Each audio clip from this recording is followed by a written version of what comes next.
From Drop Biscuit Studios and the people who brought you Wondery's Inside Jaws, Inside The Exorcist, and Inside Psycho comes You Talking to Me?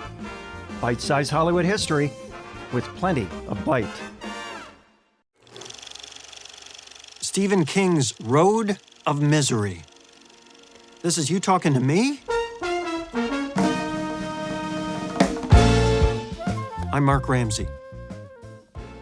On June 19, 1999, the master of horror, Stephen King, was in the town of North Lovell at his summer home. It was about 4:30 in the afternoon, and as he did on many of these lovely Maine summer days, he left the house to take a walk.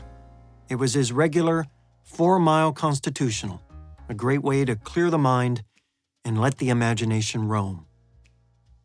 He strolled down the road on its shoulder. What happened next changed his life and almost ended it. A blue Dodge Caravan approached at high speed. At the wheel, Brian Smith was distracted by his Rottweiler, distracted long enough to swerve and crash into Stephen King. King's head smashed into the windscreen. He was thrown up and over the van and propelled into a ditch 14 feet away.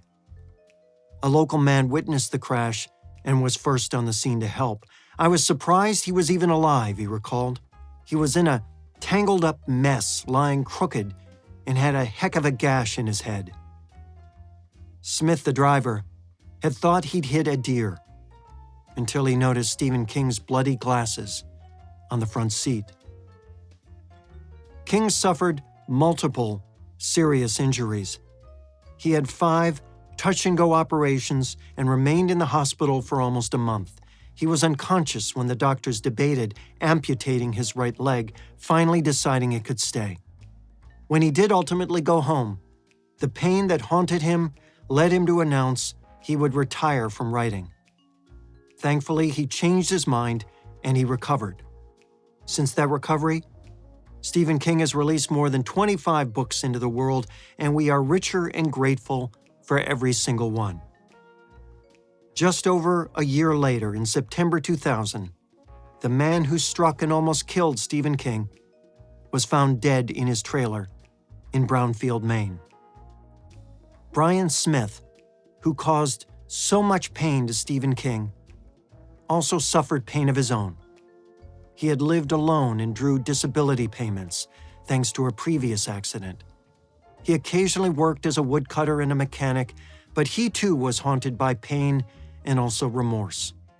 After almost killing Stephen King, Smith was stripped of his driver's license, which was only appropriate considering he had 11 convictions since 1989 for speeding and DUI.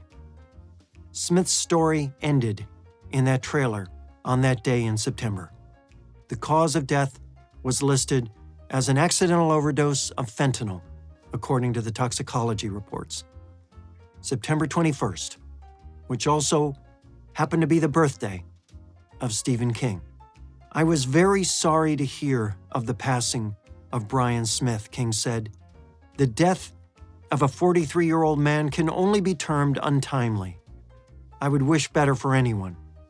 Our lives came together in a strange way. I'm grateful I didn't die. I'm sorry he's gone." In 2019, King summed up the episode and its lasting lesson this way: "Every day of the 20 years since has been a gift." Follow us on Apple Podcasts, Spotify, or wherever you're listening right now. Please give us a 5-star rating and help share the show with your friends.